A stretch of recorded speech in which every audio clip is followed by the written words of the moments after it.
Mhm. Yeah, perfect. We got it started, guys. Uh, Got some attendees in so far. Hello, Mariam. Hello, Minal. Sonia. hello, guys. Holy good, good, good, good. Yes, yes, yes. Love to see that.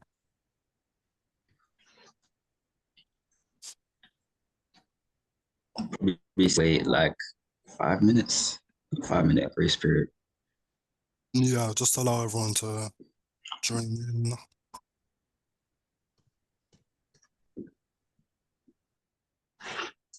That's the other weapon. Oh, sheesh. Go on, man. Cool, perfect. That's solid, solid. I'm gonna join on my phone as well, just so I can, see everything.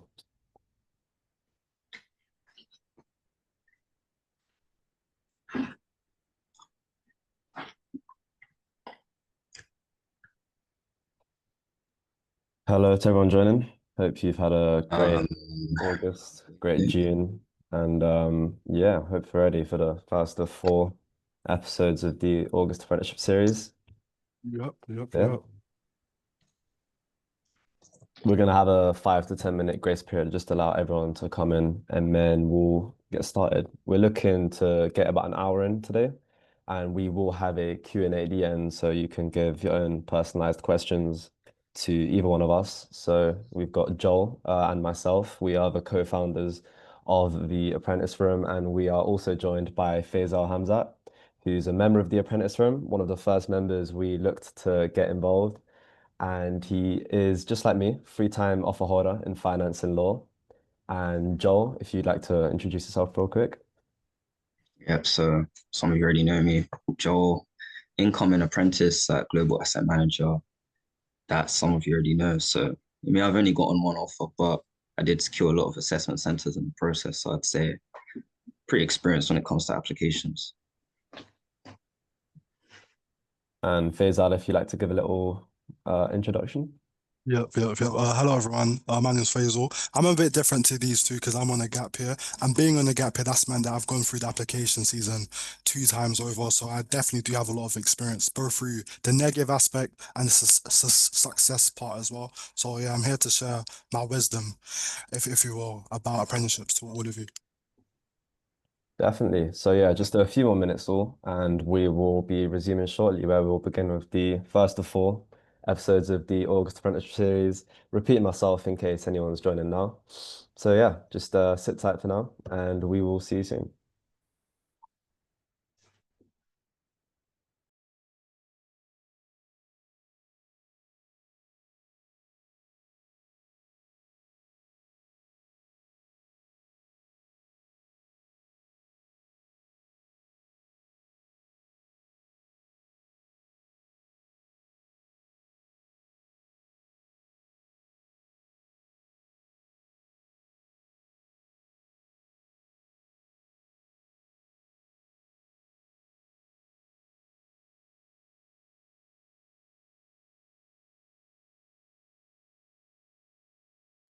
Just to repeat myself one more time, I see a few people are still joining.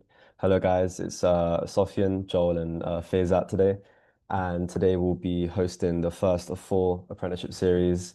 We're currently just in a grace period right now. We're letting a few more people join in. As I can see, the numbers are still going up right now. So just a few more minutes to get everyone in, and we will be starting shortly. Thank you very much.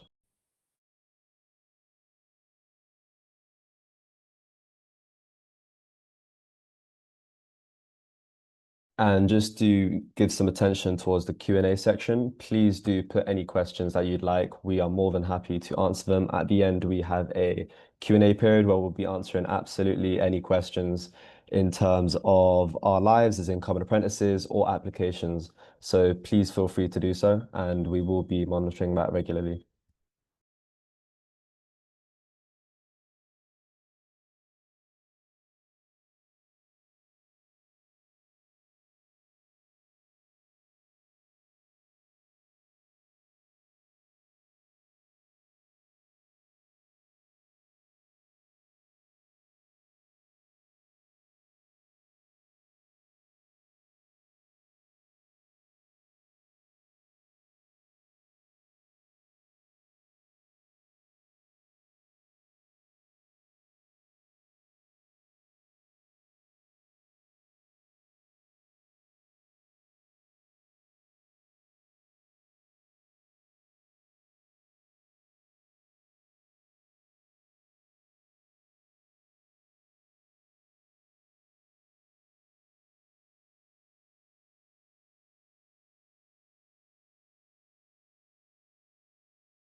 Right, guys, I think we're ready to begin. We're at 50 participants so far. So first of all, I'm gonna just repeat my introduction. I think a few people caught it right at the start. My name is Sofien Selmi, and I am joined by Joel Debrah and Faysal Hamzat. I am the co-founder of the Apprentice firm that was founded in about April, and we are really excited to be launching and to be producing a lot of content in the future and helping you guys as aspiring apprentices to fulfill your dreams of hopefully getting your degree apprenticeship offers. I do have Joel Debrah with me, so he's going to give us a few words as well. Yeah, again, just thank you so much, everyone, for joining us today. We've got over 50 attendees already, which is great. Now, I'm overwhelmed with the support, especially for the first session. Just to briefly introduce myself again, I'm an incoming apprentice at a global asset manager in portfolio management. Of course, some of you may already recognize me, but that's just a bit about myself. Just want to hand over to Faysal to introduce himself as well. Yep. So first of all, a big thank you to first of all Sofien and Joel for inviting me onto here. And guys, please make sure to stick not only just through this webinar but throughout the whole webinar series. So a bit about me: I'm a student on the gap year, also an incoming degree apprentice at a law firm. And because I've been on the gap year, this has meant that I've gone through the application season twice over. So I hope to share my wisdom and my painful experiences over to everyone here today. Great. Thank you very much, Joel. Thank you very much, Faisal. And I think we've got more than enough people to start. So this is the first of four series of the August Apprenticeship series. And in today's episode, we'll be looking to show you guys how to find apprenticeships and how to apply. This is the first step in your application season, which is coming very shortly, I can assure you guys.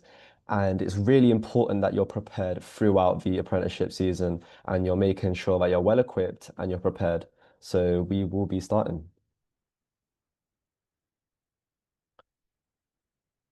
So we are the Apprentice Firm. Who are we? We are a network of incoming apprentices looking to transform the apprenticeship advice scene.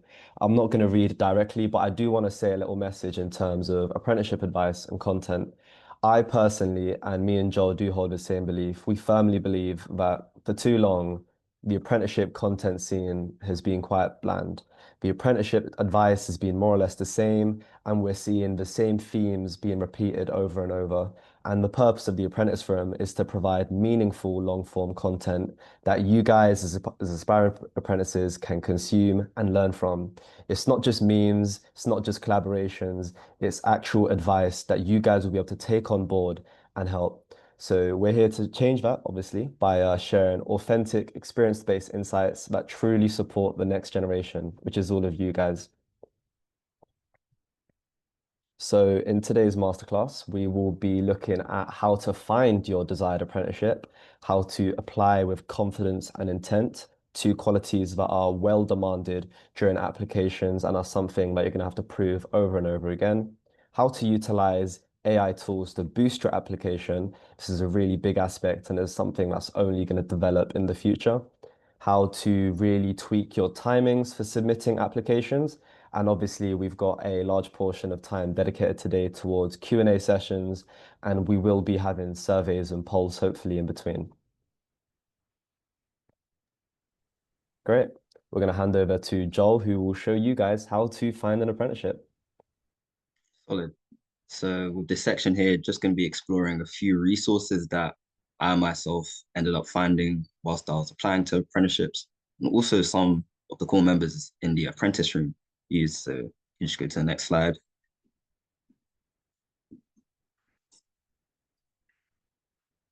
So where to look? Few of you might recognize some of these already, Rate My Apprenticeship, gov.uk. There are some trackers on here that some of you may not recognize it. And obviously, pro tip in the middle, please do observe that I did the same thing. I bookmarked various different trackers on my Google page or just on my phone so I could quickly access them, just save time when I was applying. Next slide, please. So a lot of you may not know of this tracker, the Apprentors Tracker. This was like my secondary tracker that I used. Personally, there was another tracker on here that I used more, but this kind of is more of a general tracker. It has range of apprenticeships from different industries, as it clearly says on the slide, ranges from level 3 to 7. One thing that I would note is that it hasn't been updated in a while, but I imagine that come 2025, it will be updated to stay up to date with the latest openings. Also has a filtering section, which allows you to filter quite well, and also has hyperlinks, so it just saves you time, really. So just go to the next slide, please. So you have gov.uk. I think a number of you recognize this tracker already. It's probably one of the best trackers that everyone uses in general for finding apprenticeships. Now, I personally didn't use this, but I've heard from others that it's probably one of the simplest and user-friendly trackers to use. You can filter from a number of different industries, as shown on the right, user-friendly search bar, and it actually has a lot of hidden or unknown apprenticeships, even in my area, since I'm from Milton Keynes, I'm not actually from London. It's a lot of apprenticeships that gov.uk is able to just locate.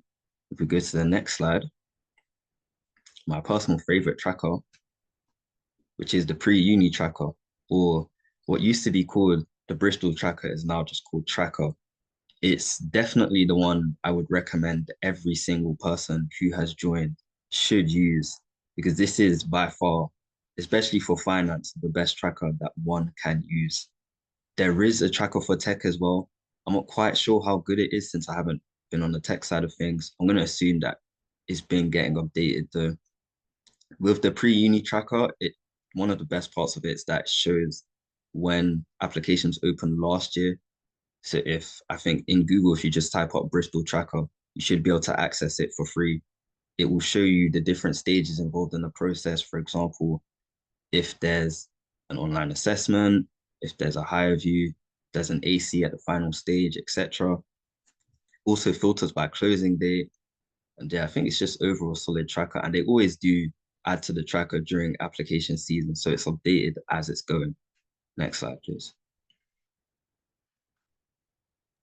Great, I'm gonna take over now, and this is a part of the presentation that I really wanted to emphasize because I feel like this is a point in your lives where you're really gonna have to be doing stuff yourself, and this is where you really, really tune in your organizational skills and your ability to prioritize things. You've got year 13 coming up for anyone in year 12 right now.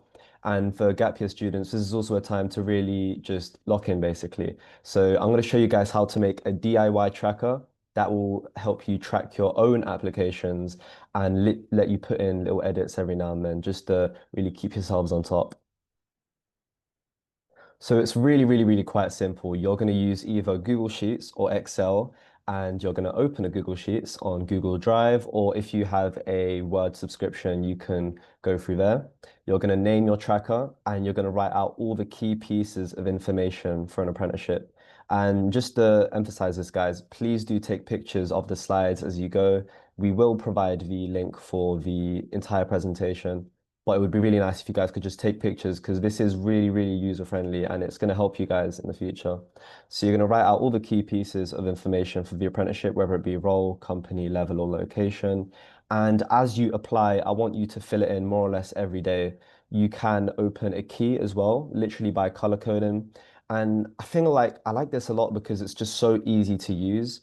You don't really need to open a website. There's no complex algorithms or ways to navigate it. It's something you can make yourself and you can design it to your own will.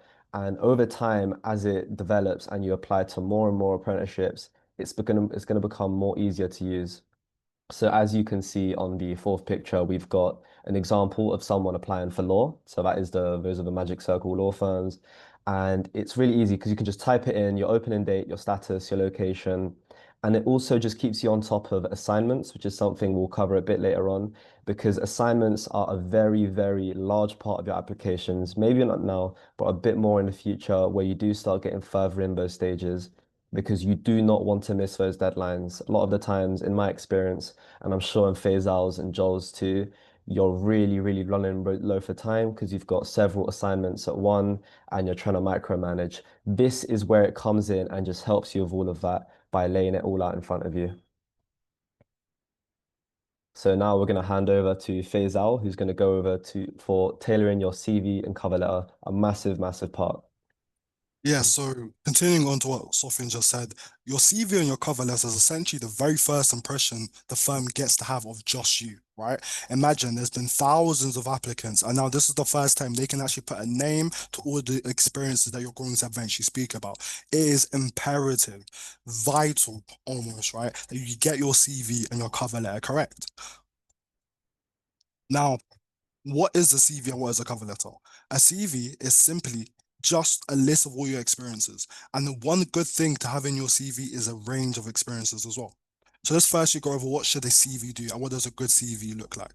Number one, you want to clearly outline your previous experience. Remember, these employers working in legal fields, financial fields, technology fields aren't going to necessarily know specifically what type of employment you have done, what type of soft skills, what type of transferable skills you've developed. You have to outline it for them to make it as clear as possible.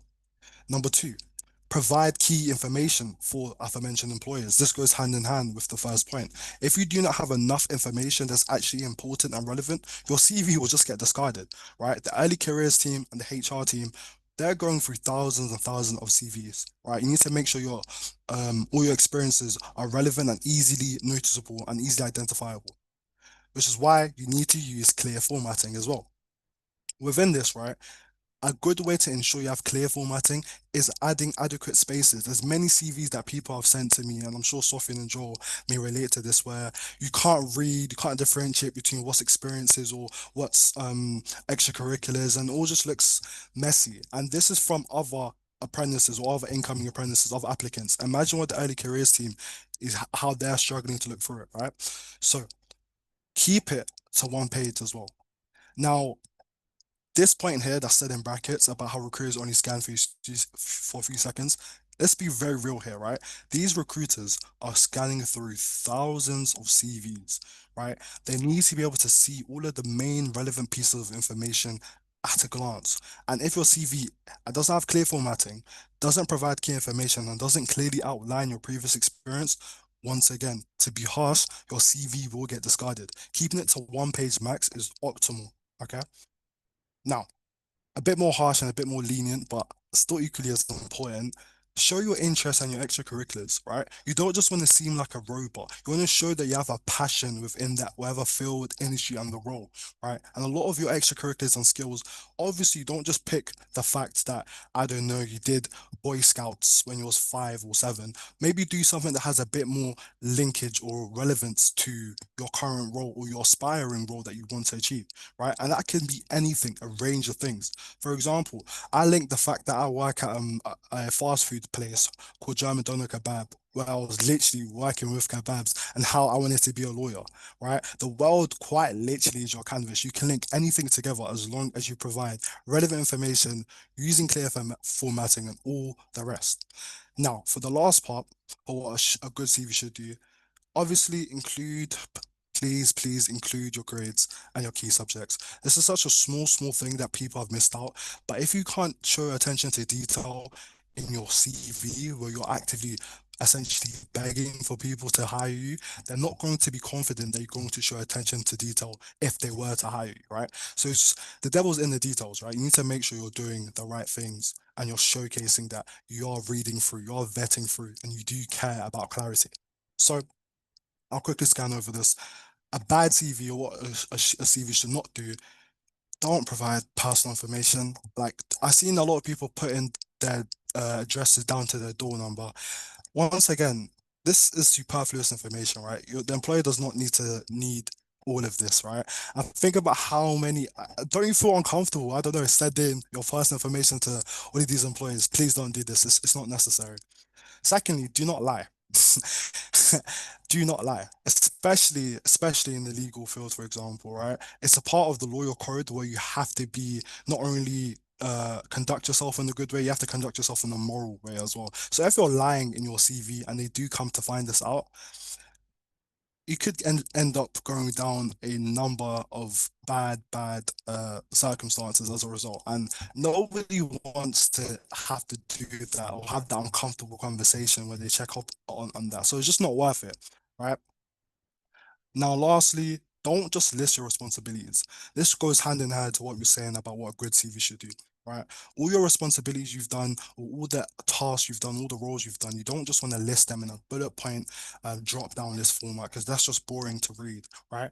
Explain it. Show why it meant something to you. Show why there's a link between any type of role you've done in the past and how it can benefit them in that role that you're applying for in the future, right? So that could be anything from senior house captain or any type of student leadership roles, or even things outside of school.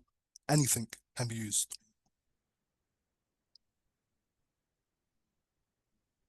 So now here's our recommended CV template that the roster and a lot of the team at the apprenticeship room definitely was at least influenced by, or used a lot, and has been used to secure many offers, as you can see, over 25. And there's three main reasons that I think adds on to why this template works so well. Number one, as you can see to the left, is very clean, it's simple, and it's easy to read. It's readable, right? Your CV being readable is so pivotal. It's so pivotal, because it's the same thing as we mentioned earlier. There's so many of these early careers teams or the HR team having to read through so many CVs. If it's not readable, it's not going to be attractive, and you're going to get discarded. Number two, it's structured and follows a logical flow. And number three, if not the most important one, right, in this current climate of AI, which we'll get onto in this webinar, it is ATS friendly. So that's applicant tracking system. Now, your CV could have so many good information, so much good things that may make you stand out. But if it's not ATS friendly, you won't even get past the bot screening it, right? So it's very important. And now I'm gonna pass it over to Sofien, who will go over his CV and cover letter template Oh, after this. apologies. Yeah, we're going to go Uh, over to how to yeah, tailor a CV, which Faysal will resume yeah, speaking in. yeah. So yeah, let's go specifically now on how to make sure your CV is up to scratch, right? And tailoring a CV is something that gets thrown out quite a lot. But a lot of people don't actually know what it means to tailor. To tailor is to simply just make it relevant or make it linked towards whatever you want to link it to. So once again, tailoring a CV is crucial to securing your offer, and learning it will undoubtedly put you ahead and give you that competitive edge in your applications. How do you do that? In a part of your research of apprenticeships, you also want to research the role, the industry, and the company.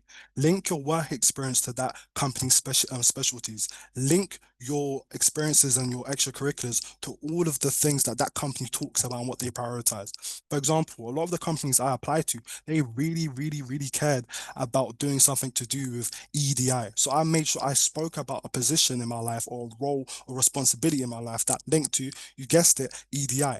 Right? It shows that I'm specifically following my passion to work at this company because I've done the research, showing that my interests and their interests are aligned. Right? So learning your role is so important. Go to the apprenticeship description, look at the keywords, and implement them in both your CV and your cover letter. And lastly, highlight the most relevant experiences to the role. I think I've mentioned a lot about how you want to use a lot of experiences, and anything can be used. Whilst everything can be used, you still have to be meticulous, right? You still have to pick the most useful and the most relevant, right? So for applying for law, you want to highlight writing and debating skills. Why? Because as a lawyer, as a solicitor, as a legal apprentice, you're going to be writing, reading, and debating a lot, right? Testing your critical thinking skills. Applying for finance, you want to highlight your numerical skills, because you're going to be looking at graph, going to be doing a lot of graphical analysis and putting numbers to reality.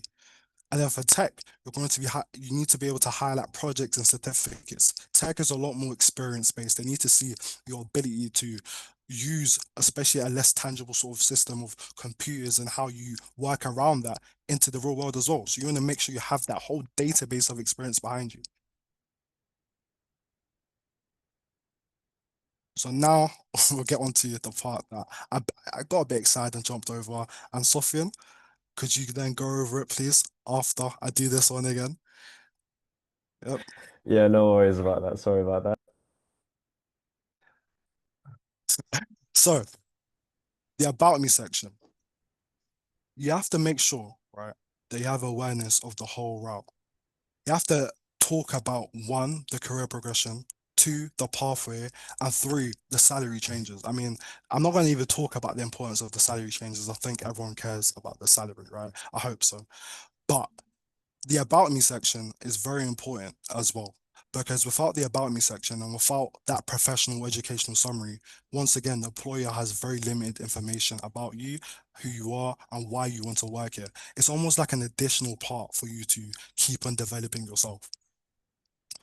Rearrange select sections for relevance. Once again, if your experience is stronger than your education, put it above. A CV is all about pushing your best self forward. So for example, a lot of people make a professional summary in their CV.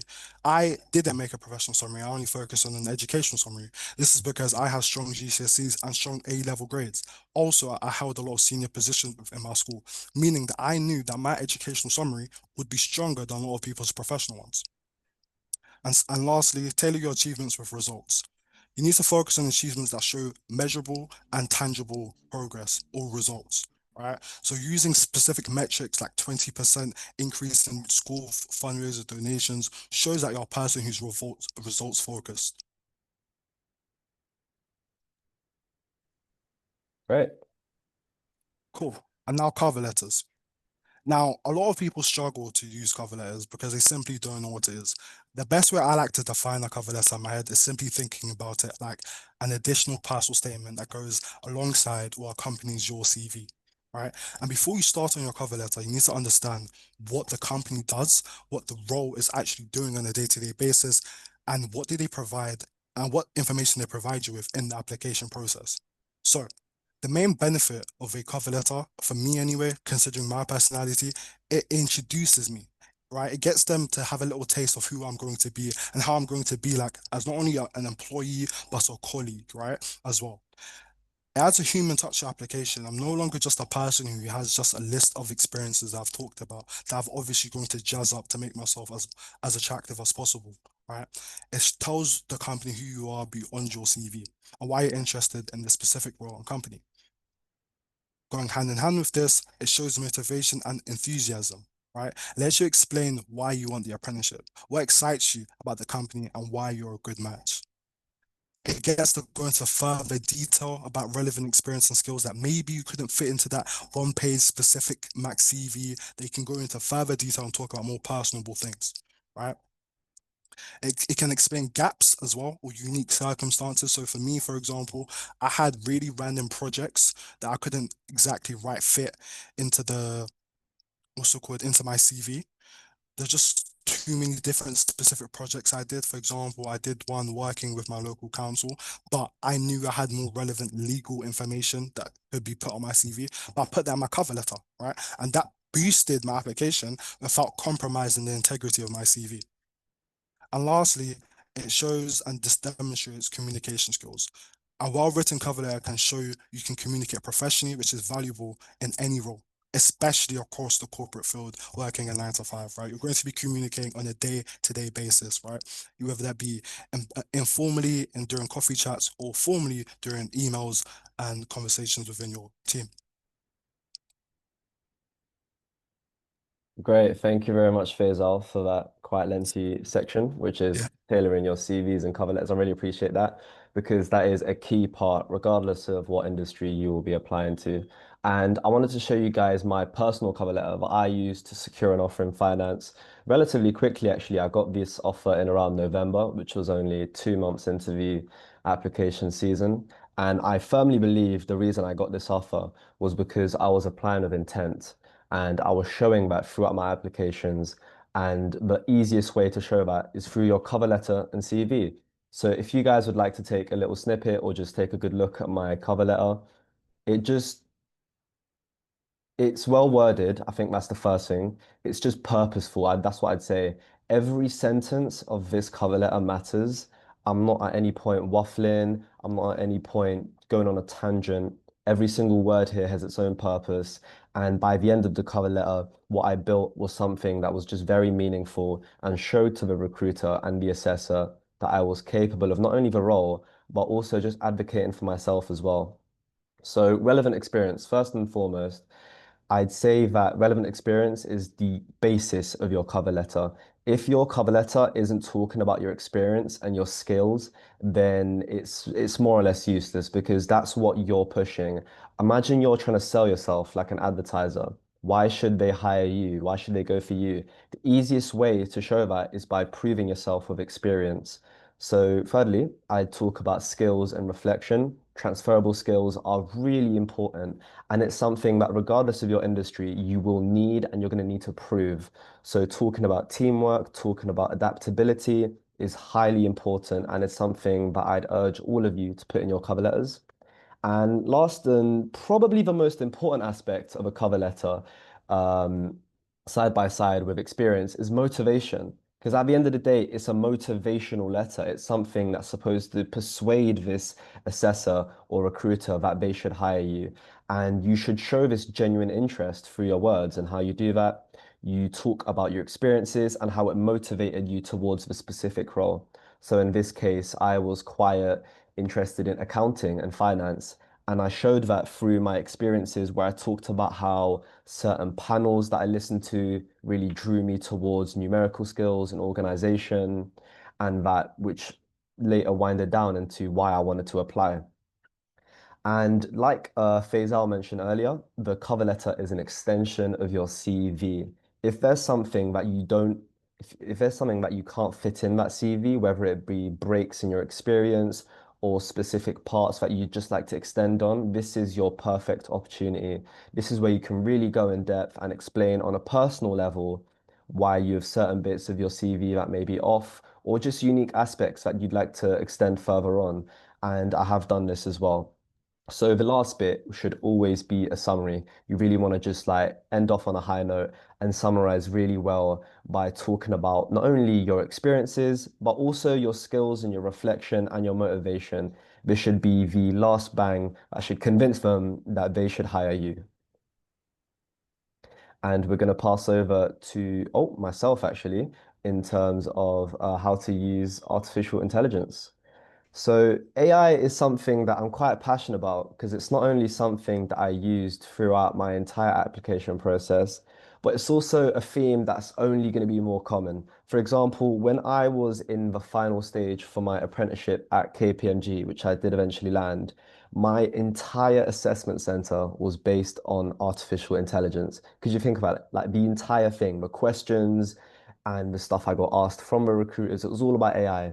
And it's only going to be more like that as the world progresses, as AI companies and tech companies capitalize more on this. And it's only right that you guys also capitalize by ensuring your applications are to the best of your ability with AI. So, drafting personal statements and cover letters, you can utilize AI to help structure and refine your personal statements. And I want to just really, really zoom into this word utilize. It shouldn't do your work. It's something that you utilize like a tool. And I use this analogy in my third offer interview where I was asked, what do you think about AI? And is it something that will replace lawyers? And I talked about how I believe it's a tool to success and a tool to a more better and enhanced workforce. It's really like imagine building a house. You don't build a house with just a drill or just a wrench, because at the end of the day, they're tools and they're built for very specific things, and they require other tools to come in, like yourself, to help finish that house. Think of your applications exactly like that. Secondly, interview preparation and mock questions. This is something I did a lot of. Before interviews in assessment centers, you can use ChatGPT to generate practice questions based on the employer and role. What I really like about artificial intelligence is that it takes in more information and memorizes it. So if you tell it, I'm applying for law at this firm and I have this theme and topic for my interviews, it will remember that and tailor the answers it gives you to that. So what I'd recommend you guys do is just keep feeding it information. Get it to learn you as much as possible. I want you to give it absolutely every single relevant detail that you could give it. So when it gives you your answers, they're as tailored as possible. Thirdly, I would ask it to explain very complex topics in a simple manner. This is massive, guys, because you're going to come across a few terms and a few concepts and a few processes during your application processes that will scare you a tiny bit. And I did this a lot for law and finance, for example, the places where I got my offers, to really just explain the core basics of law. For example, corporate law, which I know some of you guys are applying for. On the shallow end, it seems a bit like what does corporate law mean? That could be absolutely anything. Just ask it to explain that topic in a very simple manner and you will just build your commercial knowledge. Commercial knowledge also is a very important aspect. So these are 3 do nots for when using your AI in applications. Absolutely do not copy and paste at all. I don't want to even see you copy and paste anything because firstly, you're going to get caught. AI is very recognizable now and it uses a very specific tone and a very specific language model. So when you copy and paste, let's say a cover letter from AI to your specific application, your recruiter will spot you. And I can assure you, just by working with AI myself, it's very obvious when I've used it and when I haven't. Secondly, don't rely on AI to fabricate experiences or achievements. You don't want to lie. Simple. Do not lie because what it does is not only does it make your application process just more complicated because now you're tracking, okay, did I lie about this experience? Did I lie about this experience? It's just not what you want to do. It's not the right start you want to get off to. And you really want to make sure that when you are speaking about your experiences, they are genuine. Thirdly, I'd say don't treat AI as a shortcut for your effort. This more or less summarizes the words I've already given, but it should be a tool to enhance your thinking, not replace it. Exactly like that. Letting it do all the work is just a really shallow, ingenuine, and also just lazy way. I personally feel like, and I feel like Faysal and Joel can agree, the apprenticeship applications were like my first opportunity to truly just put my all into something that wasn't school. I was really able to just put my best self forward, present my best self, and doing AI and using AI for that really just diminishes that. So I highly recommend you stay away from using it as a shortcut. And now on to timings, which I'm going to let Joel, Debrah take over. Nearing the end of this now, just going over timings. A lot of year 12s always ask me, how long do we have to apply when apprenticeships open?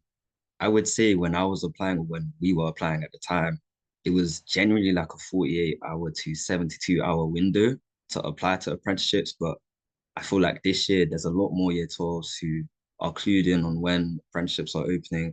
I mean, most people are aware that the first apprenticeship will open at the end of August. So just because of that, there's more competition naturally. So I would even say that, as it says here, apply as soon as listings open. If you don't apply on the day, make sure you apply at least on the next day. Otherwise, you might put yourself at a huge disadvantage, especially since in terms of finance, the big four open up first. A lot of people are looking to get into the big four. A lot of people will definitely apply to the big four, especially since there are a range of roles for virtually everyone aspiring to get into finance or tech. Some legal roles are even available at the big four. As it says here, do not delay assessments. Probably the biggest thing that personally I got hurt for during the application process, especially in 2024 when I was applying before the start of the new year. I did a lot of online assessments last second. This led to me having multiple deadlines to juggle. It was just very stressful. I think that led to burnout as well because having multiple online assessments to do, especially since at the time for me, a lot of them weren't easy. There are some general easy assessments, such as like Capfinity assessments. We'll talk more about testing platforms in future sessions, but there are other online assessments that may use the testing platform SHL, which are much more strenuous for those who don't do A-level maths like myself. And then, of course, utilize your self-made tracker. This is one thing I really wish I did going back in time in hindsight. I think having a self-made tracker or spreadsheet, which has already been talked about, is one of the best things you can do as an applicant. It just helps you track deadlines. You're ready for when applications are opening rather than doing what I did. I didn't have a spreadsheet. I didn't have a tracker. Sometimes I was checking for when applications were opening during lessons, which just don't do that. Please don't do that. Also, I would also say with timings, applying as soon as listings open is good, but make sure that you leave yourself enough time to make sure that it's a high quality application as well. There's been people who have rushed applications in the past or have tried to use AI for the whole thing, which of course is one of the worst things you can do because you'll just get screened out very quickly. Leave yourself a few hours to apply. Listings open, but they don't close that quickly, excluding a few companies like JP Morgan and other bulge bracket firms. Great. Me and Joel are going to summarize. So thank you very much. We deliberately wanted to make it short enough so that you guys weren't bored, but also long enough so that you guys could take in as much information as possible.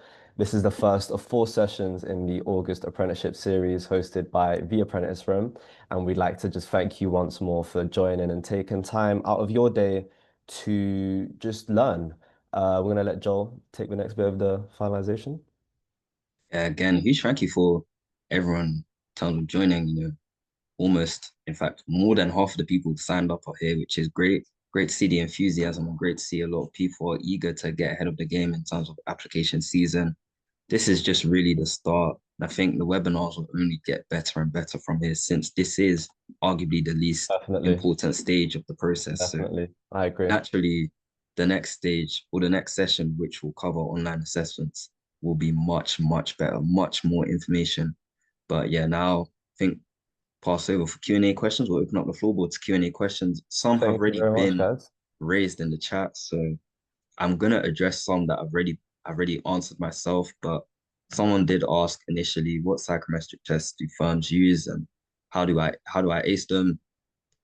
Already said that most firms will use SHL, Capfinity, and Aon. Another one I didn't mention was a testing platform called HireVue, which is literally spelled hire and then VUE after. It's mainly used for any sort of virtual interviews and sometimes some games assessments. I'd say those four are like the most common by far. In order to ace them, actually, most of them will have like a website. So Capfinity and SHL, I used to go on their website. Aon as well, I used to practice their online assessments. They should have some up there that are free. You can practice an infinite amount of times. It just helps you get used to the style of questions, the format of questions. Because honestly, at the start of application season, online assessments, you're not used to the timings. They might not be difficult questions, but under time conditions, it's just that pressure that puts on your brain. It's definitely not easy. I don't know if you guys have anything to add in terms of that first question. I don't think so. I think you covered it all. Yeah, I think you gave a perfect response. I'm going to answer the next question, which should just be able to do that now. Is it worth mentioning online work experience in my CV? This is a very good question because it's a dilemma I actually faced myself. Online work experience can be good. For example, SpringPod, which just lets you get the certificate immediately, literally just by tapping through the course. It's a bit shady, and I'd really, really urge you not to waste CV space by just putting those type of certificates on. But if it's a course or a specific certification where you genuinely sat down and spent time learning, and maybe you were accompanied by people at the company, I know PwC does some really good virtual starter certificates. Those ones I'd say you put on, but really don't emphasize. You should probably be focusing on in real life work experience where you're able to really engage with colleagues and partners and directors on a conversational basis. So those type of work experiences where you're really entering the building and networking are the ones I'd push forward. So online work experience, to summarize, try to keep it lower on the list. If you have nothing else, obviously utilize it as much as possible, play the card you're dealt. But that would be my answer. So Faysal and Joel for the next question. Yeah. Uh, Wait, Faisal, do you want to take the next question? Yep, I'm just trying to think which I'll do one from a comment from below from I think the person name is Ariane, and they asked, would you recommend mentioning how the company's own values or things they've done personally resonate or appeal to you within the cover letter? So I think this is literally the perfect definition of how to tailor your application, mentioning specifically the company's values and reiterating that you have that understanding is literally the act of tailoring your cover letter. So 1000%. And yeah, I think you're on the right track with that. I don't know if there's much else to be said for that answer, but yeah, I think you're on the right track with doing things within that field. All right, great. And I just want to circle back to one question I was asked towards the start about what skills look good on a CV in terms of like the big four. So the big four, I got to the final interview of EY for audit. I did back out at the end because I then got an offer, so I just decided that it's kind of no point. But in terms of skills, I did already say that analytical skills, critical thinking, teamwork, interpersonal skills, those are like absolute non-negotiables that you should have on any sort of CV if you're applying to the big four. obviously demonstrating them through, various things you might have done, various different work experiences would be much better.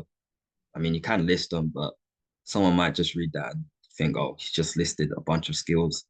Someone did follow up and ask, what about any hard skills? So I'm guessing you're talking about stuff like, I don't know, Java, Python, like those sorts of skills. I would say it would definitely put you at a huge advantage if you have like, I don't know, if you're applying for audit and you've already done like audits for certain firms and like work experience, that put you at a huge advantage. It'd probably be a talking point in an interview. For example, when I had my interview for my role as a portfolio manager, they recognized that I looked at a range of different asset classes and looked at changes in different share prices in terms of asset classes, looking at risk appetite, different terms like that. They asked me about that because they recognize such terms, they recognize the hard skills. And those are things that employers look for because it just saves them time, really. It means they can then train you easier. It just makes you a much stronger applicant than others. Don't know if you guys have anything to add. I hope I've answered both questions. Yeah, I'd say so. I'm looking at one concerning lower level apprenticeships, and if you can get progressed, you certainly can. The thing is with degree apprenticeships is that you're an investment to the firm. So when they look at you and hire you, they're directly putting money in towards you, and they want you to develop and they want you to become a better employee, basically. So often what you'll find is that when you go on a level 3 or 4 apprenticeship, you will often get progressed after because they want you to become more qualified so you can obviously take in more responsibility and more work. It is on a company by company basis, so you would have to check and probably ask the HR or recruitment person, but usually you will get progressed, yes. Yeah, and just to quickly add on to that, especially for like the legal industry, if you're unsuccessful in gaining an outright solicitor apprenticeship, it is very common to then do a level 3 or 4 paralegal apprenticeship. You do that for 2 years, where you're then streamlined into the level 7 solicitor apprenticeship route. So that's just one example from one industry where you may not have the grades accessible for you to then do the level 7, but you can still sort of push into that because once again, as Sofien said, you're an investment. They've already put money and time into you. You're more safer investment than a random person that they would have to hire through. Definitely. Yeah, just want to add on to that. I think what a lot of people don't realize is that in terms of levels, like of course apprenticeships are different by level, but some have that progression. I mean, mine's a level 4, but they fully sponsor, I don't know if anyone's aware, but CFA qualification after my apprenticeship. So it might not be a thing where it's included within your apprenticeship, but after there's lots of opportunities to gain those further qualifications, those highly recognized qualifications, especially if you do well in my role or in the role, of course. So with that, don't discount higher level apprenticeships, level 4s, just because a level 6 or 7 might have a degree or it might instantly give you a master's qualification. Because either way, you're still going to have to do that level 4 qualification. If you actually read the job description, it will probably say that as well. Yeah. Yeah. Just a quick second toward Maulik's question regarding 7, 8s, and 9s, but I got 1, 4 at GCSE. I'm only answering him this live because I went through this exact situation. I got a 9, 6, 8s, and 3, 7s, but I got a 4 in PE. Just leave it out, leave the 4 out. You'll be fine. If you've got those other grades that you're talking about, then you'll be perfectly fine just to leave out that 1, 4. So just don't include it when you do submit your grades and you should be good.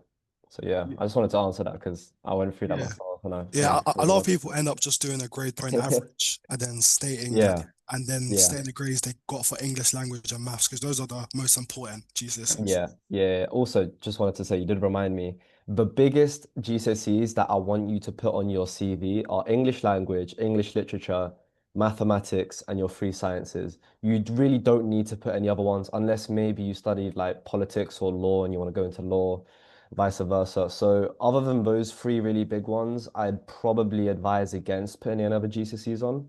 So yeah, that's just a quick tip from me. Great. I think we can go on to the next question. Will there be motivational questions and applications in the applications like work experience? Most definitely, probably on a much worse scale than you're used to. For example, when I was applying to BNP Paribas, they asked like 4 different motivational questions that were like 200 words, 100 words, between that sort of range. So in terms of applications, be prepared to like really demonstrate your motivation through those long answers. Something I'd recommend is like if you really, really, really aren't used to answering those style of questions, then AI can help, but I wouldn't obviously don't copy and paste, they'll just spot that instantly. Use it to refine your answer when answering those sorts of questions. And with those motivational questions, remember to include values. Remember to include what's on the job description because then it showed you actually like read up on the role and you've taken your time to look more at the firm. Yeah. Know if anyone has anything to add. No, I think that was perfect. Yeah. Guys, just a quick notice. Please put your questions through the Q&A, not the chat, just so we can actually respond to your Q&A questions. On the chat, I can only read it and like read it out. So from now on, please do put them on the Q&A. But just looking at the chat, so for most degree apprenticeships use BPP, but it's not a great but that isn't a great uni. BPP is different because it's not a, brick and mortar university. They take on apprentices. So your comment about it not being a great uni, that's kind of wrong. Just because it's not ranked, it doesn't mean it's not a good uni. These universities are technically called training providers, and they do things slightly different because obviously they're taking people in from not only a variety of industries, but a variety of ages as well.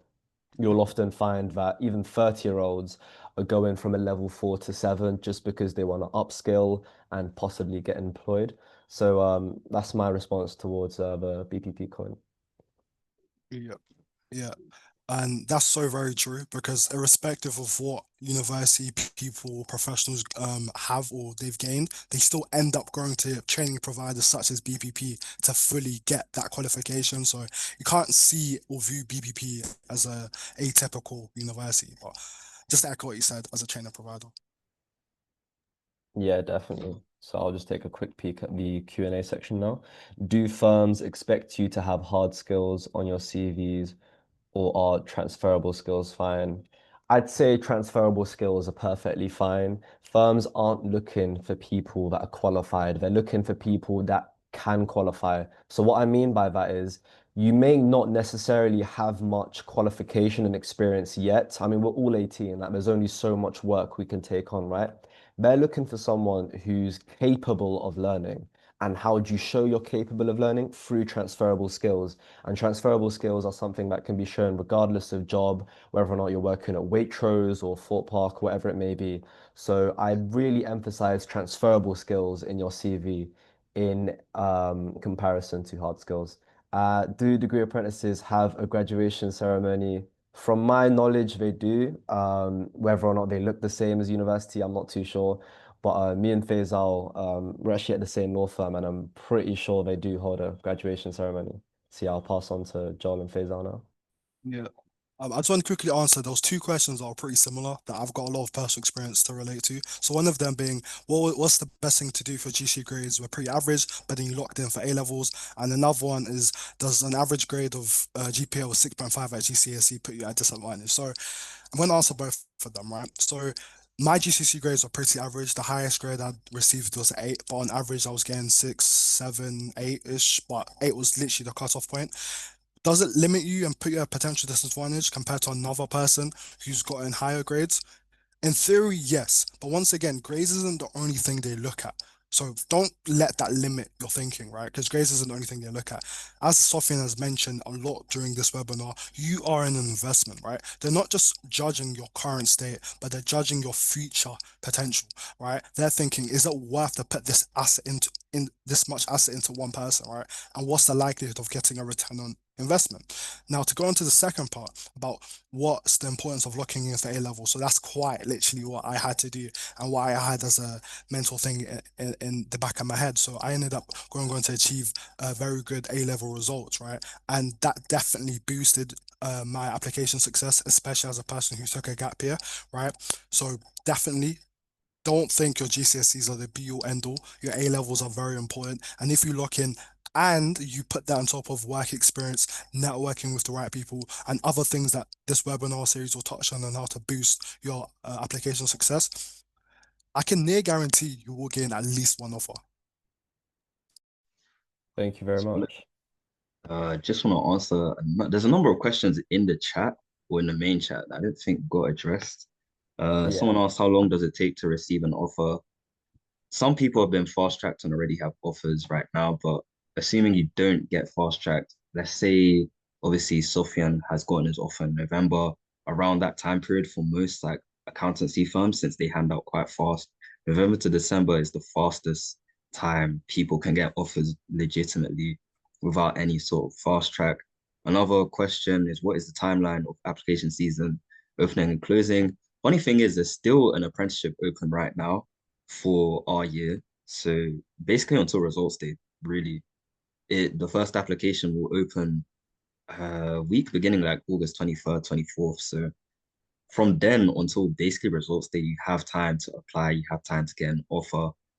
I think oh, there's one more question actually that was asked. Do I still apply the moment the degree apprenticeships open, even if my current predicted grades are not good enough? Do I wait till my September mocks? I would say, personally, myself, I applied without waiting until my mocks. At the time, I had predicted grades of like triple B, I think, triple B, something like Mm. that. And I still applied anyways. Not gonna lie, I just put my grades one up because I knew I was gonna get higher predicted Yeah. anyway. So Yeah. I just said I had minimum A's, which in the end I ended up getting predicted A star, A star, A. So it just does you justice. Not many Yeah. companies will ask for your grades until like you get the offer and then it's screening and then they're asking you, oh, do you have proof of your grades? Blah, blah, blah. So I think I've addressed most questions in the main chat. I'm gonna go back over to the Q&A section now. Yeah. Really Yeah. quickly into oh sorry, Faisal. Do they take into account extenuating circumstances? What I'd urge all you guys to do, and this answers also a wider question in terms of these really specific niche questions, just email the HR or recruitment part of the company.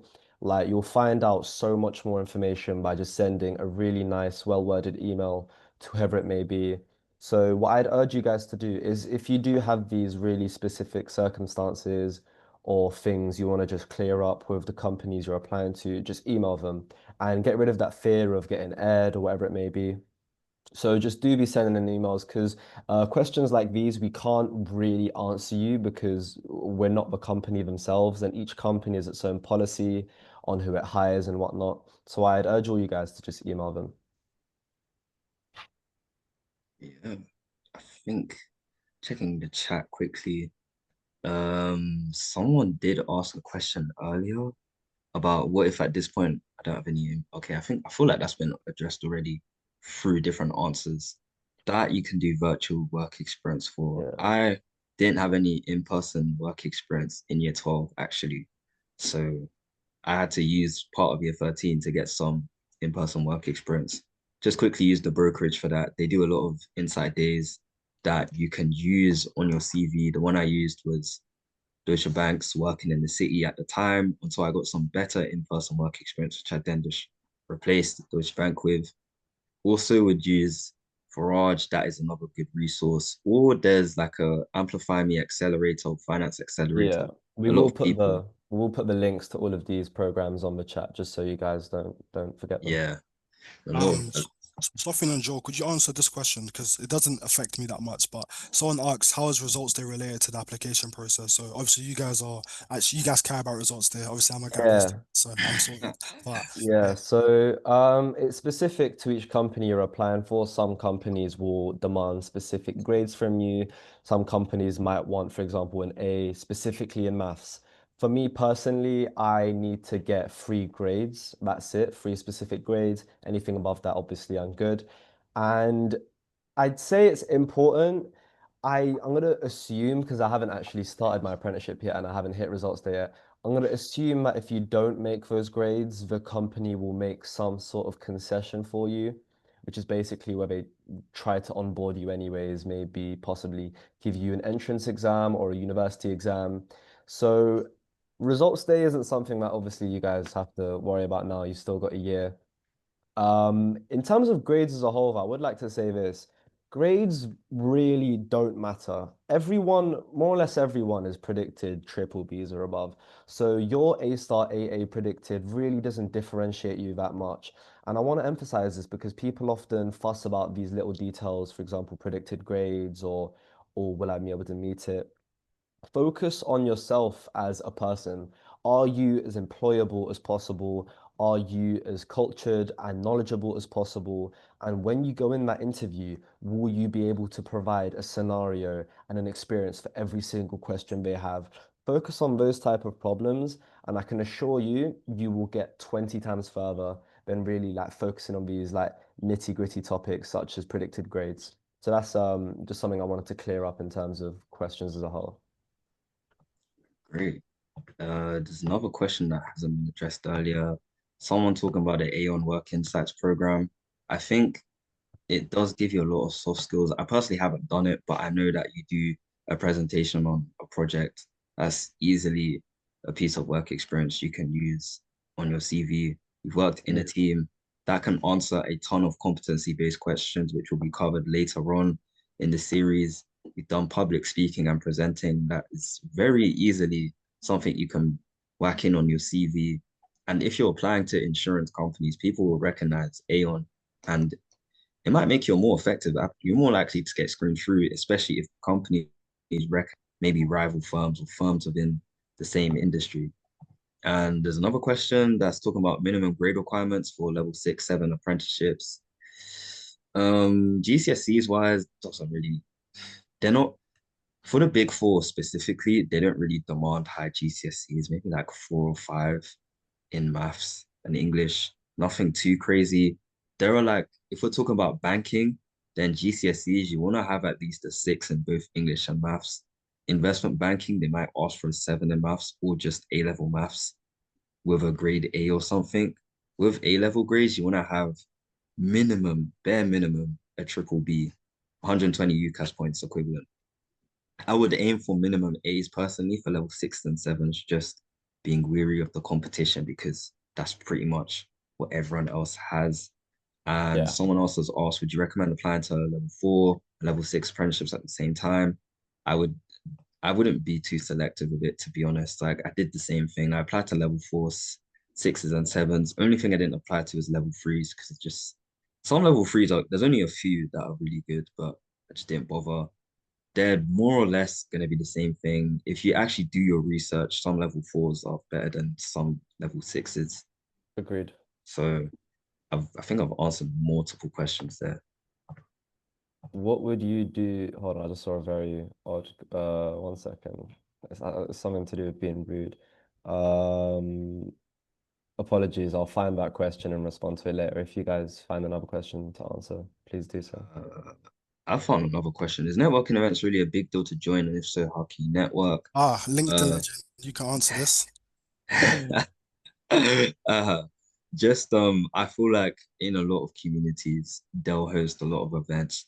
The Black Law Network does events, Black Friendship Network does events, Investate does some events. Outer Circle has been doing a lot of events recently. It's more or so who's in your network. Eventbrite is also a good place to like find events that are local to yourself, or just joining like programs like the brokerage. They do like a lot of random networking sessions that are like 2 hours long. Helps you meet a lot of people.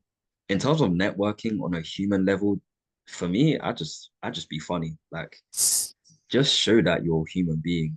Some people always tend to like, the one thing I tend to notice is when people try to network with me, they'll just like, they're very awkward with it. And I can see their phone out ready to kind of like ask me for their LinkedIn. I'm just like, well, I know you're waiting to ask me for LinkedIn, but Just do it. at least attempt to make conversation of what's happened, what's going on. Ask them about the event, or just make conversation out of what's going on around you.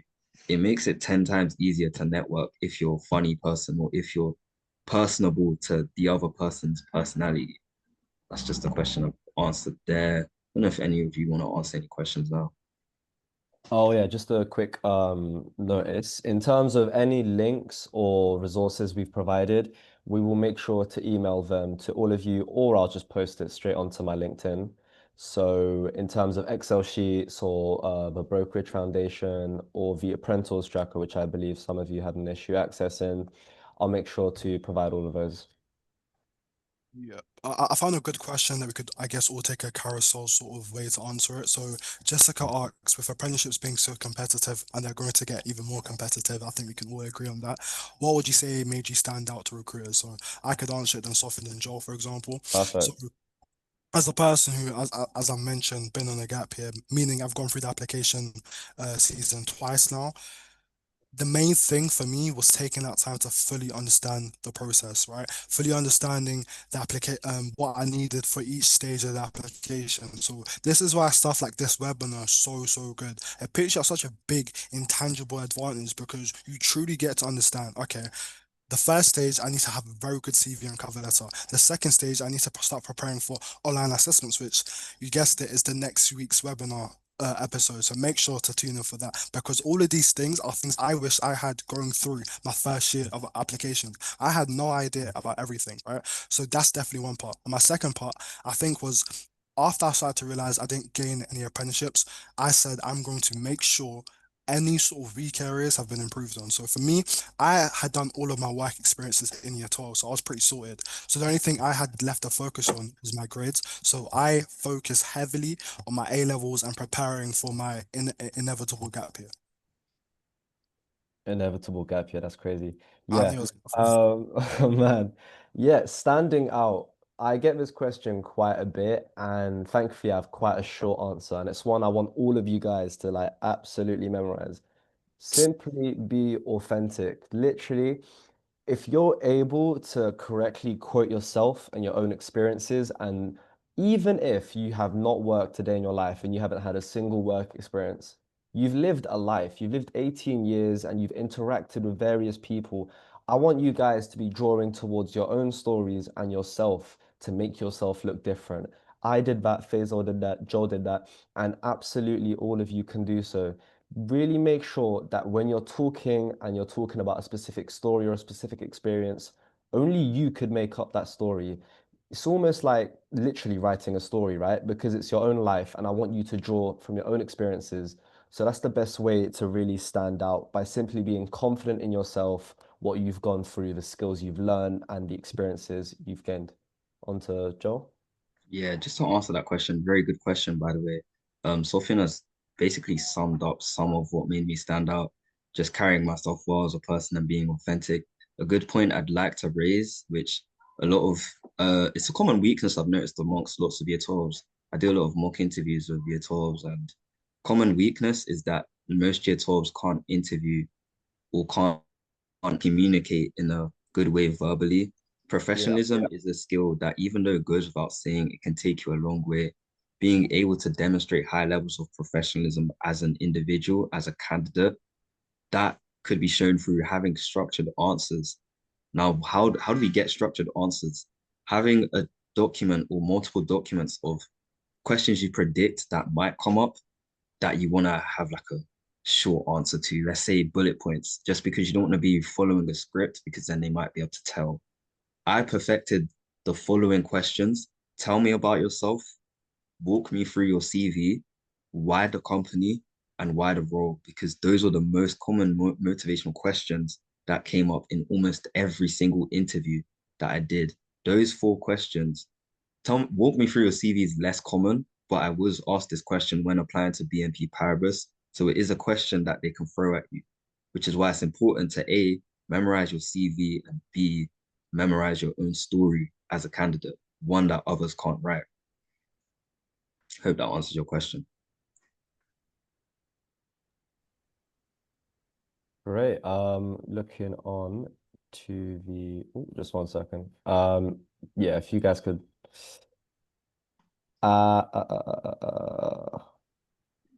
Any other questions? I'm seeing, oh, someone did ask about if there are attractive subjects or target subjects. I don't know if that's been answered already, but in finance, they're not really going to have a preference. There will be subjects that they will favor and see that on a CV and they'll be like, oh, I noticed you did A-level economics or A-level business, which surprisingly, my company that I have an offer with actually liked A-level business. I was surprised because I kind of just picked it as a filler. There are desirable subjects like that. For the only thing I'll say is for like investment banking, maths is like 100% a subject you really, really, really do need. It is not impossible. It's not impossible to get into an investment bank without A-level maths. It's like going to a non-Russell Group university. You're just gonna have to put a lot more work in. I'd say for tech, probably doing IT or computer science will put you at a huge advantage. If not, having specific projects or specific like coding extracurricular slash work experience for tech. Law, I don't think Oh, there's no specific like subjects that they want, but having those essay subjects will obviously help you inevitably or undoubtedly. I hope that answers that question. yeah. I've got another carousel sort of question again that I think would be useful for you all Okay. answers, because I think we all agree on this one thing, that when it comes to applications, it's a lot more about quality than just quantity, right? And this question is based on how many apprenticeships did you apply to, and what's the recruitment process like in assessment centers. So even though I said quality, obviously still need to have some form of quantity. But for me, across both my initial first year of applications and now, I've applied to, I think, just under 20 apprenticeships. Right. And a lot of people, they think I would apply to 40, 50, but that meant for me, at least, I would have sacrificed on the quality of each one. Yeah, in terms of how many I applied to, and obviously your comment on quality and quantity, I applied to 20. 18 of those were in finance. I do have quite a unique story, which I won't expand too much on. I basically initially only wanted to go into finance, and I was really finance heavy from about September when the application season started up until about December almost. And what I made a mistake of doing was not expanding my view. I really only shut myself off and put myself in finance. And that's a mistake because what I realized was there were so many other industries hiring, and they really do draw from all these different skills. And I looked into law quite late in December, actually. And I discovered I actually quite like this. I like engaging with clients. I'm quite front facing. I'm quite a speakable person. So client facing jobs was quite a nice one to me. And obviously through there, I managed to get my offer. In terms of quality over quantity, I'd say it's really important that you find a balance. If I was to give a numerical estimate, I'd say between 10 and 20 applications by about 3 to 4 months in. I'd say applying a lot is good, but you should really know when you're doing too much, when you've got 3 different assessments due in 2 days and you've got this interview to go over here and this assessment to do over here. So really be mindful when you are applying, because I did tend to get quite trigger happy when I did see an apprenticeship I wanted. Just apply, apply, apply. But it will catch up to you. And from my understanding, a lot of you guys are going into year 13. Year 13 is very difficult. And I don't mean that to scare you. I mean that to just provide you the reality of what you're going to be in. You're going to be juggling different topics that are much, much more developed in year 12 whilst you're doing these assessments. So guys, I urge you to be quiet, mindful when you're applying, especially at these massive, massive apprenticeships where they'll have several stages and really, really demanding assessments. Do be a bit mindful of that. So that would be my answer to Faisal's original question. I think the question's about how many did I apply to, right? Yeah. Okay, yeah, I think I'm pretty sure I did a huge number as well. I applied to over 50 companies. This is all finance alone. To be exact, I think the exact number is 57 applications. It was, for me, it was extremely, extremely, extremely tough. I think it hurt me a lot during the October to December period, where in October I actually ended up burning out. I had to take like a few weeks break. I missed so many companies because October is like the most busy period as well. So towards the end of October, I ended up just taking a break. I remember missing Bloomberg and MUFG when they opened, which was extremely annoying. I also missed one more firm. I would say like don't make the mistake of applying to, like as Sofien said, I'm just gonna reiterate the point because it's really important. If you're going to apply to a lot of firms, note down every single deadline that you have for online assessments or any sort of interview. Because if you don't, it will come back to bite you. It got to the point where on a lot of nights, I was just scrolling through lots of online assessments, doing them last second on deadline day. And that was also bad because sometimes I had interviews within the same week as mock exams. I had mock exams in October, and I also had mock exams in around April, two of the most crucial times for applications because in April I think I had another assessment center. In March, I had three assessment centers. So I had to sacrifice my April mocks just for my assessment centers. What I'd bear in mind is probably doing research, a lot of research, and being really selective. But you can also still use for example, I use accountancy firms for practice. Those companies are like ones that, to be honest, even if I got the offer, I wasn't taking. Just to get to grips with the process, most of the firms that will open at the start won't be hugely important ones. I say it matters a lot in October and February, which is National Apprenticeship Week. Hope that answers that question well. Yeah, and we did get a follow-up question actually. So in regards to quality over quantity, can you just apply to one at a time? I'd advise against because what you're gonna eventually discover is that the response times between assessments can vary greatly. For example, I got some of my KPMG assessments back in literally a day, and then for EY, I waited 4 months. So I highly advise against doing one at a time purely because you really can't predict when you'll get them back. As I said, just take it slow, obviously. I'm not telling you don't apply, but really be mindful of how many you've got and the workload you're expecting to get as well. So that would be my response.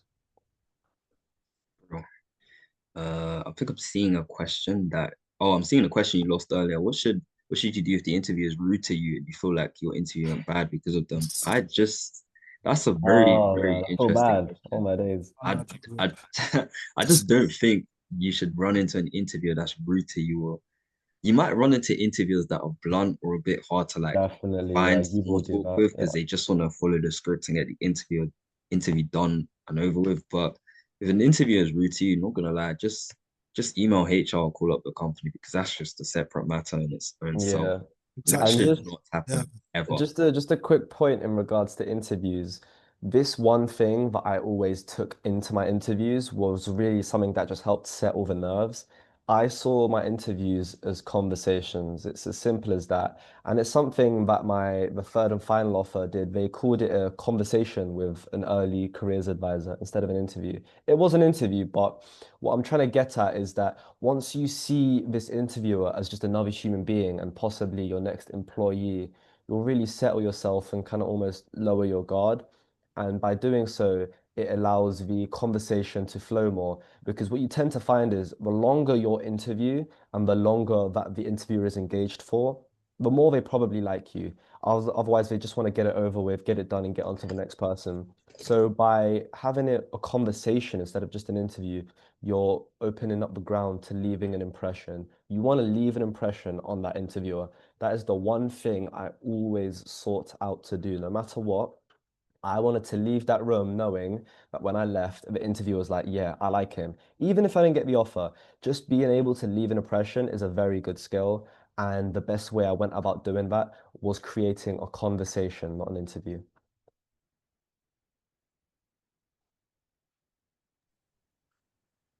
Okay, just answering this question from a person who said, how does the process of choosing a location work? Say I want to remain in and around your London, can the firm send you to any location? So it is ultimately based upon business needs. There's no guarantee that they will satisfy it based on your locality. And oftentimes it's happened to me where an offer they haven't had enough space in one location, but they said at another one further across the UK that they can give me an offer. So it is really dependent on the business and the company's needs at the time.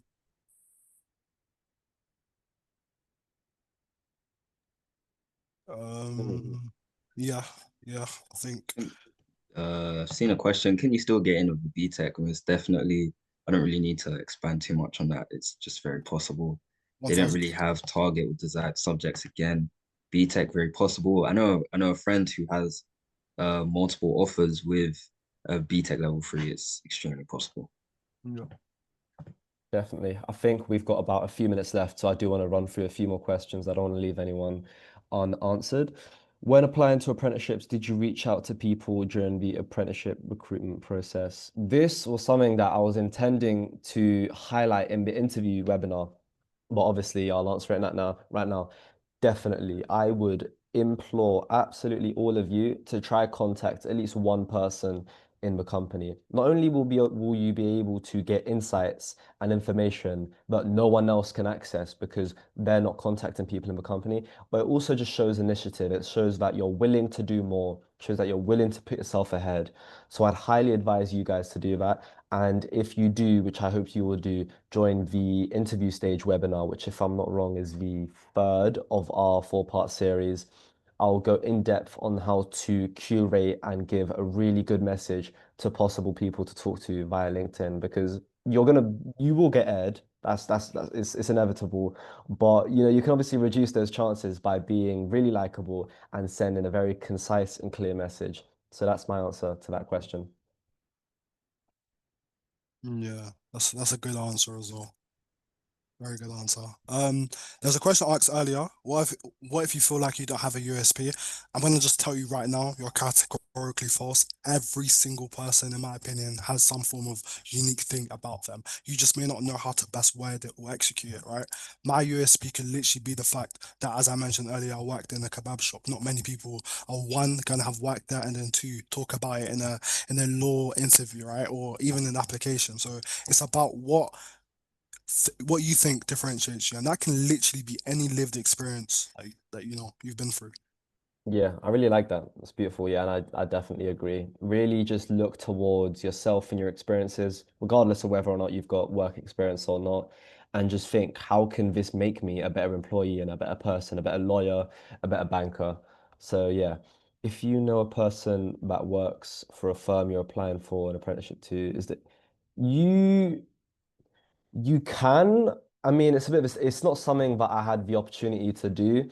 What I recommend you do is you insert it in a way that doesn't try to like rub off as like, oh, I know someone that works here, get me this job, please. Really try to present it in a way that having spoken to this person who works at this department, I learned this, right? Oh. You're really trying to be as constructive as possible when you're looking for references and talking about people you already know at the company. So don't try to come off as like a nepo baby because no one here approves of nepotism, I'm sure, Yeah. and it's not something that I unfortunately wasn't able to benefit from. So yeah. Uh, I can add on to that. I think Mhm. in terms of like on your cover letter, I would kind of avoid mentioning their name specifically. yeah, Again, yeah. going back to Sofian's point, it's just a bit, yeah, I just wouldn't do it. It's bad taste. It's bad taste. You Bad can, taste. That's it. Yeah. I wouldn't mention their name in an interview, but one way I used to do it, like for example, many interviews I'd speak to like current apprentices, and I'd say, oh, if they ask me why the firm, I'd say I'm interested in this firm because the opportunity to gain hands-on experience in XYZ.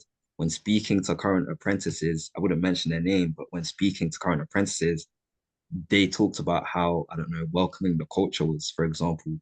Just by mentioning that, it shows that you've gone above and beyond just applying. You've gone to find out more about the culture, and given the response that they've given, you then use that to back your motivation. It's a good way of showing that you've gone out your way to reach out to people, but also helps you avoid looking just like, as they said, a nepo baby. So yeah, I hope that answers that question well. Yeah, really quickly, addressing online assessments and personality tests. Once I figured this out, I never failed a personality test after this. Be the person they want to hire. What I mean by that is literally just look at the description and use those keywords to gauge what type of person are they looking for. So if there's a lot of emphasis on teamwork and collaboration, when you get a question about teamwork and collaboration, for example, I can name one off the top of my head right now. How good are you at working in a team of people you've never met before from a scale of 1 to 10? Obviously, go for 10, right? Because you're trying to go for that model type of employee, if you get what I mean. And another question directed towards me, and I think Faysal can answer this as well because he's got an offer in audit too. He's also interested in applying to audit. What drew me to it? Um, Good question. I'd say Shit. because of my specific circumstances, me being a Muslim, I can't work in investment banking. So I can't work with interest and I can't deal with interest. So naturally, it caused me to look for other roles in finance. I've always enjoyed finance, economics, and politics. So audit was a department and still is, by the way. It's a department that's hiring massively. They're really, really looking for apprentices because first and foremost, there's not enough young people in the space. So they're really looking for that boost in young people, and the best way to do that obviously is apprenticeships. Also, it's quite a stable job. There's a very clear and linear career progression. You know where you'll get promoted and when. So it usually goes from apprentice to associate to director to partner. That's a very clear lineage, and it's just something that drew me to it because I appreciate knowing that if I work a certain amount of years, I will be promoted. So that would be my answer to yeah. Yeah, so just add on to that, very similar with the first one. Obviously, I'm a Muslim as well, and something I kind of forgot to mention is a lot of my offers that I held were audit. So I had offers from KPMG as well, BDO, and just due to that, I had no capacity. I got to the final stage of even and partners, but I genuinely just couldn't do it. So audit, in terms of audit, I wanted to do audit, but the main reason I wanted to do audit wasn't to stay in audit; it was to use it as a stepping stone to get into other roles within finance and to mainly just work towards the ACA, because a lot of people will tell you that audit is boring, but this kind of comes from a lack of understanding of what audit is and what it constitutes. So like everything, and what this whole webinar series will kind of, you know, echo out a lot, just do your research, make sure you understand what specifically you're applying to, because if you don't have that base understanding, it's so easy to allow other people's thoughts and misconceptions to creep in. So do your research on audit, do your research specifically what Sofien just mentioned about the career progression. That was the main marquee benefit for me. Like it's so nothing is guaranteed, right? Like career progression, a lot of people think it is, it's not. And even with audit, if you don't necessarily get a role within the company past your apprenticeship, you can now go to so many different countries based off the qualification you get as well, because it's Exactly. internationally recognized. So it was a huge benefit. Yeah. I think we are running over on time, but I'll still answer this one. What research should you be doing on apprenticeships? And this is something that's applicable to absolutely everyone. I want you to leave now and just think about these three questions. What role do you want? What industry do you want to break into, and why? Forget the really technical stuff about the job descriptions and whatnot. Really just think about those three questions. Why the industry? Why the role? And once you've answered them and you have good answers that you can replicate in an interview, then you can go on to actually looking for the jobs and the apprenticeships and the levels. Really just answer those ones, because what I tend to find is that the individuals that apply with the most intent and purpose and know why they want that job will get it regardless. So that would be my answer to that question. And I think we can answer, say, two to three more, Joel and Faisal. One question I did say I was going to answer live. Could you explain what roles universities play in degree apprenticeships? Seen some require you to go to university part-time. I'm not sure if that's all degree apprenticeships. Normally, generally, most degree apprenticeships will be a level 6 or 7 because they're partnered either with a training provider such as BPP, one of the most common ones, or they're partnered with a university, i.e. Uni of Exeter or Queen Mary's University or Nottingham, stuff like that. Most of the time, universities, it varies from company to company, but in general, you might have one study day where Yeah. you may go into university, or you might do it remotely where you just study towards your qualification. Some degree apprenticeships, such as like PwC, for example, you spend a whole first year in university. Some apprenticeships will have a time period where you just spend, I don't know, like 2 or 3 months in university just studying towards that qualification. Universities also, the reason why they're partnered with universities, obviously because of the degree that you get, hence why the level 6, level 7, you might have higher grade requirements than usual. So that's why most degree apprenticeships ask for triple B. It's just because of the university in general. I think that answers that question quite well. Yeah, Yep. definitely. What was your criteria when applying? Was it the industry I wanted? Finance for me was something I originally wanted, so I just obviously made sure was it finance. Obviously, this is something that's only addressed to Muslims, obviously. Do check if your job is actually permissible. This was something that was bugging me for quite a while. And when you really just like pay attention to a lot of these jobs, they are actually haram. So, for example, equities trading, that's where you're trading a variety of stocks. And I do believe Goldman Sachs does have an opening for that quite soon. You can't engage in that as a Muslim. And that's a very specific example towards me and Muslims, but do keep that in mind. So that was my criteria when I was applying. Very similar criteria as well, so I won't mention that. I'll answer another question that I saw. Did you apply to university? And I think we all probably still apply to university. I applied to university on both years, just in case. University was always never going to be my primary option, but I always thought there's no point applying for nothing, because worst comes to worst, I can apply to degree apprenticeships whilst I'm in my first year of university. So I'll still recommend to do it, but it does mean that that September to December period of year 13 will feel like hell, because you're applying to so many different things and you're balancing so many different things. So take that into mind if you're going to apply to both. Definitely. What level is your guys' apprenticeships? So me and Faysal actually sharing the same apprenticeship somehow. Yes. We are Oh, doing level 7 apprenticeships, which are 6 years long. The first four we will be working towards our level 6 degree, and then the last two it's progressed onto a level 7.